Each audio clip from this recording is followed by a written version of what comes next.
Y así arranca la segunda parte del programa del día de la fecha. El segundo es esto, la fábrica, esta parte del programa en donde lo que hacemos es tratar de analizar, de repensar, de redefinir todo lo que rodea a la industria de la música.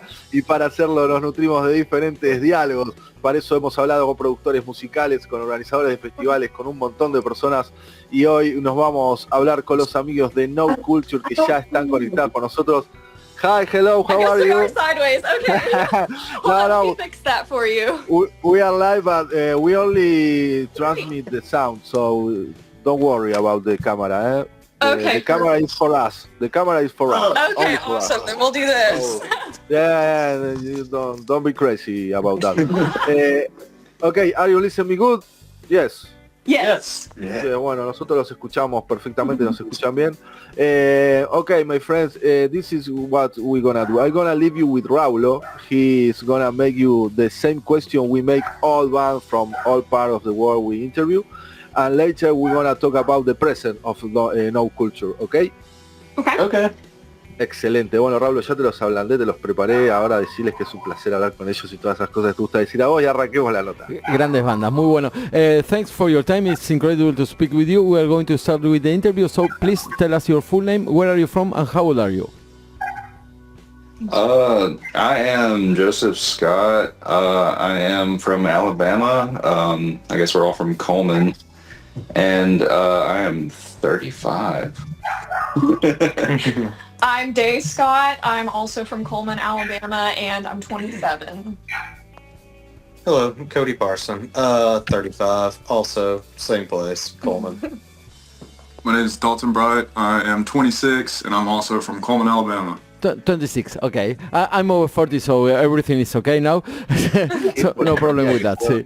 Dejar de hacer esa pregunta, Raúl. Bueno, es excelente, para romper el hielo es excelente. I'm going to make a little translation for the Spanish listeners. Estamos hablando con todo el grupo entero de No Culture. Tienen entre 37 años y 26 y son de Alabama, de Estados Unidos. And can you tell us which is your first memory of you listening to music? Oh, man. If we want to go all the way back, I guess riding in the truck with my dad, he had a Red Hot Chili Peppers Californication cassette that we listened to, and Pearl Jam 10. Ooh. And those two albums really stick out for being like a, small child in the 90s, I guess. Sí. Bueno. Sí. For everybody it's the same more or less, 10 and Red Hot Chili Peppers when you were young, that kind of grunge and that kind of music. Oh yeah, that was definitely a big factor. Perfecto, sí. Nos estaban contando que sus primeros recuerdos escuchando música fue con el padre, escuchando en el camión, en el track, escuchando Californication de Red Hot Chili Peppers y 10 de Pearl Jam, así que ya arrancan 90s totales. Sí, and can you tell us... El resto, sí, ¿cuál es? And the other ones, maybe... The other one. The other ones. Sí, everybody, sí. Yeah, so I grew up very much similar, like listening to a bunch of the classic rock and stuff that my parents listened to, so that's kind of what I think about. But I also think about particularly On the Road Again by Willie Nelson. My older brother used to, like, whenever we would listen to that song, my brother would always, like, play the guitar solo, like air guitar, so I always think about that. Yeah. Excelente. Apareció Willie Nelson, sí. Grande Willie. So mine's a little different. Early on, my grandfather, he was a big fan of bluegrass and gospel music. Ooh. And so we used to ride around in his truck and put on, like, it was just mainly instrumental bluegrass stuff. It was, like, I wouldn't say like a banjo virtuoso, but like, people, it was just like banjo music. Pretty much. And there was like a local gospel station that he had always listened to. So that's kind of my earlier memories of music. Wow, I love Thomas Dorsey. I bought a CD here in oferta, no sé cómo se dice, in sale. Sí. And it's a beautiful music when you have to go down, Yes. That tough day, and you put gospel and it's all good. That's right. Me gustó. I grew up honestly with a lot of gospel music as well, growing up going to church and stuff. But my dad got me into a lot of classic rock, hard rock music, and I would say like Led Zeppelin was the first band that really made a big impression on me, especially as a drummer. John Bonham is my favorite for sure. Number one, man. Yeah. So I would say that the convergence of church music and then heavier rock music was kind of informed more than I am now. Manu, voy a hacer una pregunta. Sorry, this is a personal question for me. Do you know we are from Latin America and the churches are really different? In the 60s, or maybe I play a lot of heavy metal, no? And heavy metal is music from the demon, it's like evil music. How does it work with church music? Sorry the question, but I have to make that question. Definitely. I'm not a big churchgoer anymore, so it was honestly getting into heavy metal was kind of it was like, oh, this isn't like church music. But yeah, they can coexist to me these days for sure, because I don't know, heavy metal is more about to me it's more about the tone and the sound of it over the lyrics, but yeah, they coexist in my brain. I still like to listen to pre-church music, the evil stuff. Well, I mean, there's some dark church music too. Like it's lyrically in different hymns, like can be some very descriptive kind of dark stuff. Definitely. And I early on I was into the Christcore kind of music that we had. The MySpace deathcore with a lot of Christian themes, so I guess that was also a thing I was into for a while too. It's incredible. We just met another band, first son, that he was from Texas and he has more or less the same thing that you.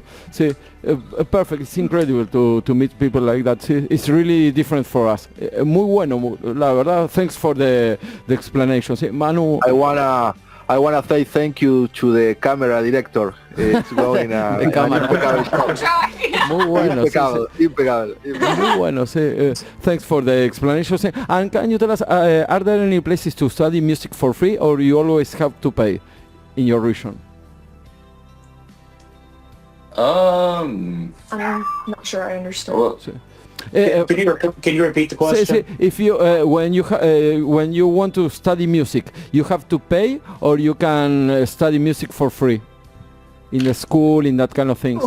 That's a good question. I think obviously there's a ton of great online resources that I think we use a lot. Everybody loves the good YouTube and everything like that for learning. I think that's been, at least personally, where I've done most of my learning has been through that. But yeah, I guess too that there's always kind of been a bit of a music community around, so there's plenty of other people to talk to and learn with, and that was a big part of coming up, I guess, is being kind of shown the ropes. But as far as furthering education, that's a little bit more tricky. It's just usually lessons and courses and stuff like that.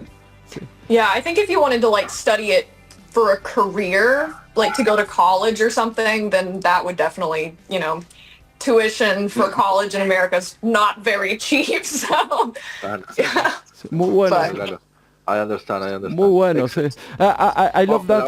Sí, ya arrancamos porque I love that kind of answer, because the root of music is to know people, not only go to school. I say perfect. Muy bueno, sí. And can you tell us how did No Culture begin and why you put that name to the band?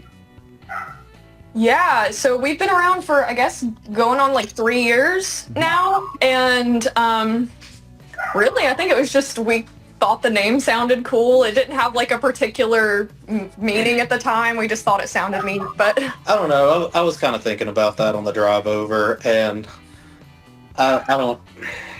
So the area that we live in is kind of an odd, homogenous kind of society. I don't know. The area we live in is very, I would say, homogenous. And so it seems like no culture is kind of fitting, because it's, that's what it feels like. very diverse. Yeah. The way things are going. The way things are going, more or less that kind of things. Muy bueno. Hace 3 años, and how did you meet? Oh, so that's actually a few different things. Joseph and Cody, they have known each other for years, and so I think that they kind of reconnected for this. Yeah, me and Cody used to play together like 10 or so years ago. It's been a little bit. Yeah. And then me and Day have been together for like Nearly 7 years. So we're currently married. So, but the band started, after we were together. Yeah. But, Nice. yeah. So that's how that happened. And then we were lucky enough to meet Dalton in a local coffee shop. And I ran into Cody at a local coffee shop, and he was wearing a Whir shirt, merch from the band, and then we struck up conversation, and I haven't left this house in like 3 years. he lives in the attic. Perfect. It happens. It's the drummer, it happens. Sí, always. Muy bueno, sí, muy bueno. La banda empezó más o menos hace 3 años, nos estaban contando sobre el nombre de No Culture, que más o menos es como van las cosas y aparte no es por algo específico. Y bueno, hay gente que está casada, hay gente que se encontraron en un café, bueno, son gente que se conocen del barrio prácticamente, son una banda de verdad. In November of 2023 you released your first EP. 2023, sorry, my accent is so horrible. Sí, gracias, Manu. Sí. In November of 2023, you released your first EP, Dioxazine Dream. How do you record that EP? So that one, there's a studio maybe like 45 minutes up the road from where we live called Clearwave Recording Studio, and we recorded there and we did like live tracking. So yeah, I don't know if anybody wants to... that EP essentially, we tracked everything live in the room. So there wasn't much like overdubbing or anything like that. It was more trying to get the actual, I guess, live sound for that one. It was pretty straight up. It was real easy. We actually recorded Dioxazine Dream and Never Nothing actually at the same session. But yeah, it was pretty smooth. Wow, sí. And how did you meet the people of the... ¿Cómo? Manu? En el documental lo muestran. Ya está, sí. We've been searching for the documentary and that kind of thing, so we know more or less the history. And how did you meet the people in the studio? Do you know them? So you did that. The guy that recorded us, Jeremy Stevens, who owns Clearwave, a lot of other bands in our area had been recording there, and so I just kind of followed the trail, essentially. He seemed to be pretty popular in the area and accessible as far as distance for us. And so actually getting there, it took a minute through some Instagram messages and whatnot, But yeah, then he finally got back with us, and then we've been working with him ever since, really. Perfecto, sí.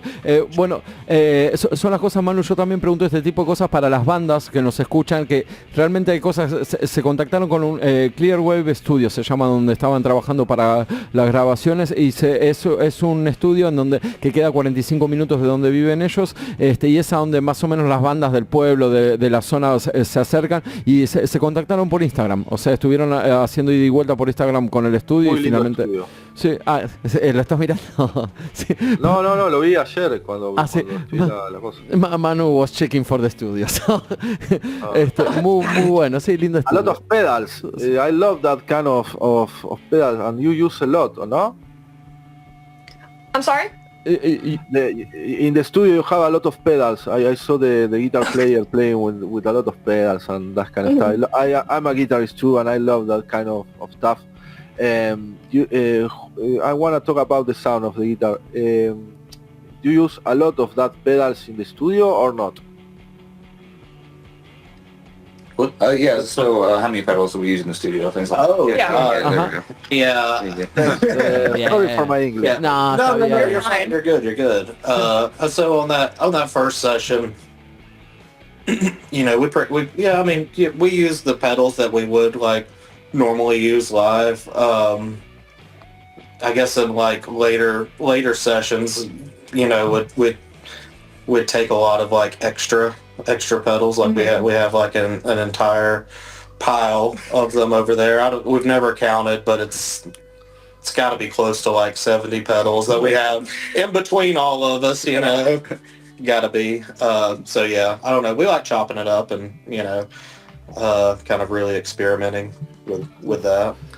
So I think like essentially when we go in, because live we all have rather big boards. Like I'm playing bass and I run 10 pedals. So, you know, the guitar players have much more than that. But when we go to the studio, typically what we'll do is like per song, just to keep the signal clean, we'll take out everything else and just have like, say if this song uses 3 pedals, we'll only have those in the chain. And so, but per every song, I think all of our distortion sounds change and our reverbs and delays. So it varies so much song to song, but we tend to bring a lot to the studio and then use what we need as we go. How do you manage the coexistence between the 2 guitars? How do you manage that? It's interesting. As far as mix, and even we kind of do this live as well. Like I kind of I run for the bass. I do run an EQ flat, but the amp I use kind of has a natural scoop to it. So I have a lot more bottom end, of course. Day runs a lot of mid range. Mm-hmm. And then Cody's much more on the high end. Yeah, I love treble. Muy bueno. Treble's great. Yeah, so we try to occupy different sonic spaces, essentially. So it creates a live blend that works really well.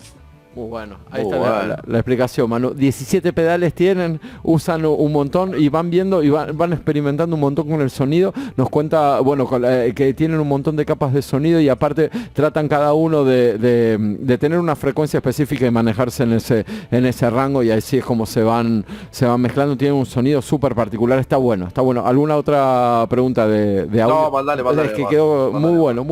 And in April of this year you released your last EP, Blue Behind Heaven. It was more or less the same, the recording process?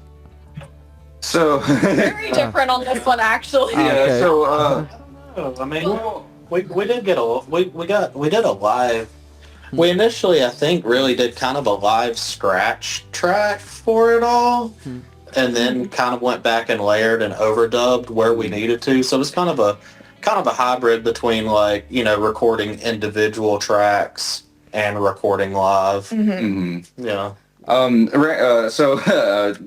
Blue Behind Heaven was a very special experience because so we did work with our same recording engineer, but we actually went out to Rancho de la Luna in California, and things are a lot different out there than what we're used to. There was just this plethora of amazing gear that we could work with, so it was more conducive to experimenting with amps and overdubbing, and we got to get a little bit, you know, more comfortable with that one. Anybody else wants to?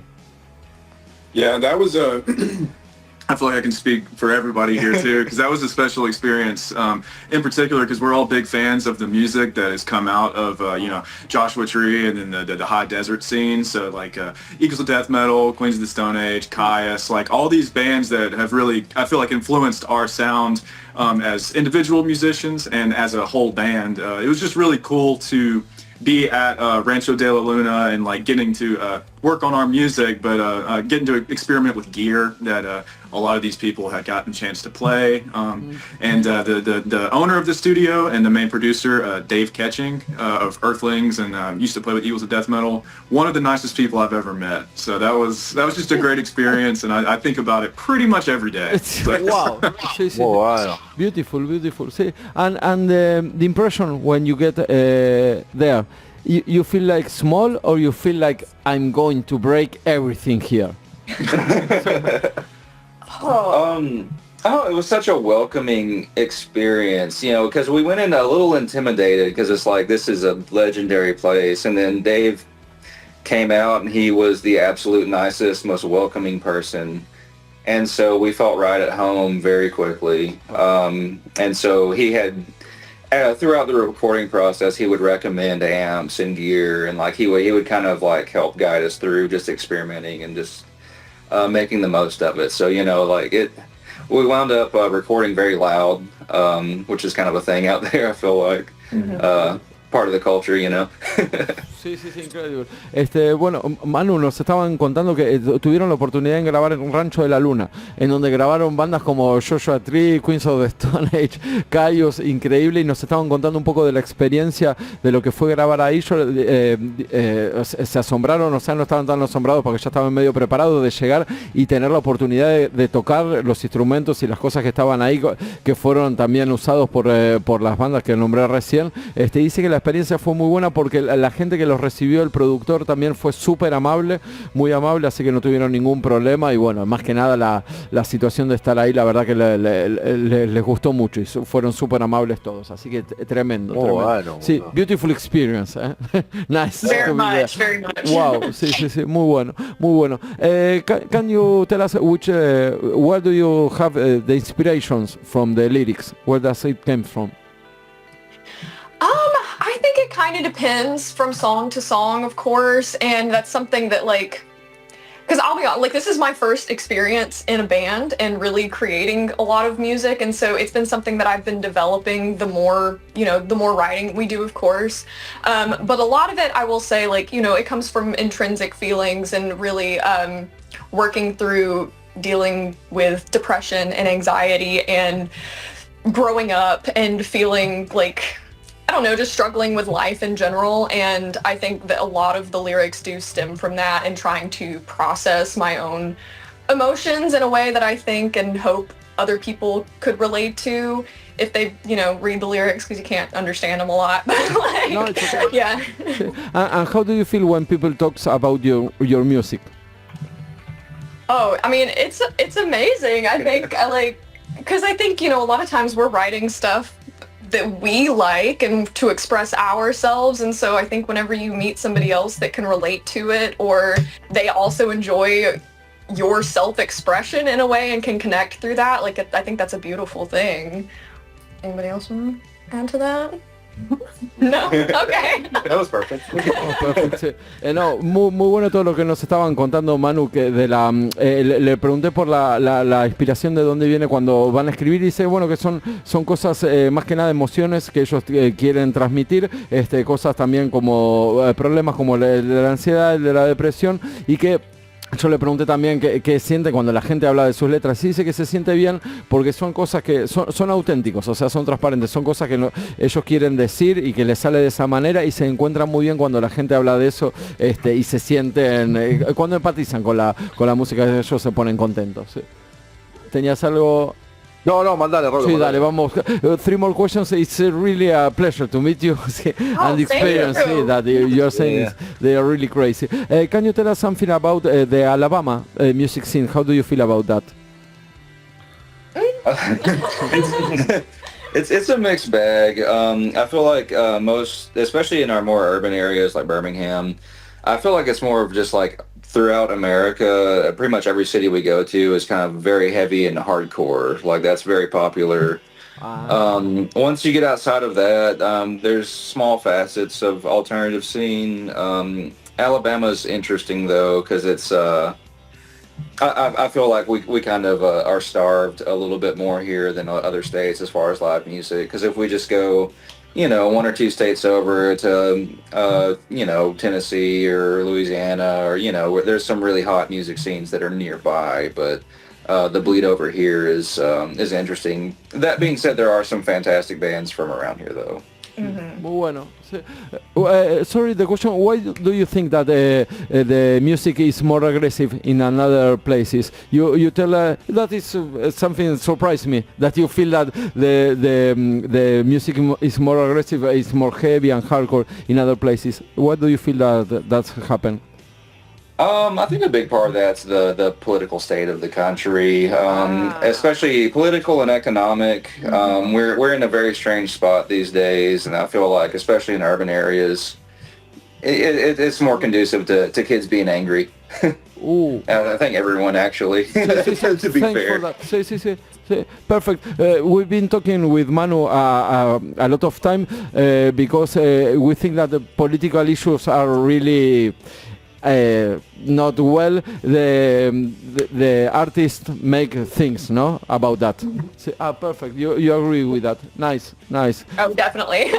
Sí, muy bueno. Ahí está, Manu, lo que estábamos diciendo, muy bueno lo que estaba contando, que en Alabama puntualmente hay cosas más alternativas, hay un poco de movida más tranquila, pero cuando ellos recorren el resto de Norteamérica, de Estados Unidos, se encuentra con música mucho más agresiva, heavy metal y hardcore, y obviamente le pregunté por qué piensan que pasa eso, y dice que directamente es por la situación política. Dice que están en una situación política rarísima y económica, también nos hablaron que están en una situación económica muy, muy complicada, y dice que por eso los artistas, lo que venimos hablando, por eso los artistas es como que gritan más y hacen cosas más It's nice to speak with you. It's really interesting what you're saying. And can you tell us something about the future plans of No Culture? Yeah, so we actually recently recorded a couple of new singles, and so we'll be releasing those hopefully in the coming months. And I think during that time frame that we're releasing those, we're going to be, obviously working on a lot more new music. I think we'll probably be aiming to do some more touring next year. We don't have anything set in stone at the moment, but definitely want to get on the road. I mean, we don't want to slow down at this point, But anybody else want to add anything? Perfect. Yeah, but basically the only thing set in stone right now is we do have 2 singles that we've released that we are planning to release in a couple months. So. Please let us know when you have new music, you can send to us. Yeah. We are going to play. Yeah. Muy bueno, sí. And just to finish the interview, we are going to play Drama Queen. Yeah, thank you. Beautiful. Can you tell us something about that particular song? That was the first one we did, wasn't it? Yeah, I think that was the first song, really we all wrote together, the 4 of us, wasn't it? Yeah, first song that we wrote together after I kind of joined the band, and I think, was that the first song we recorded at Rancho? Mm-hmm. It was. Yeah, so when we went out to Rancho on day 1, we decided to get that one, not necessarily out of the way, but it is a little bit more faster and kind of just straightforward, so we wanted to get that one knocked out. But I ended up having to get the drum styled in for like an hour and a half beforehand, just getting all the mics ready. So I was pretty tired when that one came to we decided to record it. But yeah, it was a fun one for sure. I love playing that one live. It's fun. It's a good song. Beautiful. Thanks for your time. It's been a pleasure to speak with you, and we keep in touch. Okay. Thank you very much. Thank you so much for having us. We appreciate it. Thank you. Bye, my friend. Bye.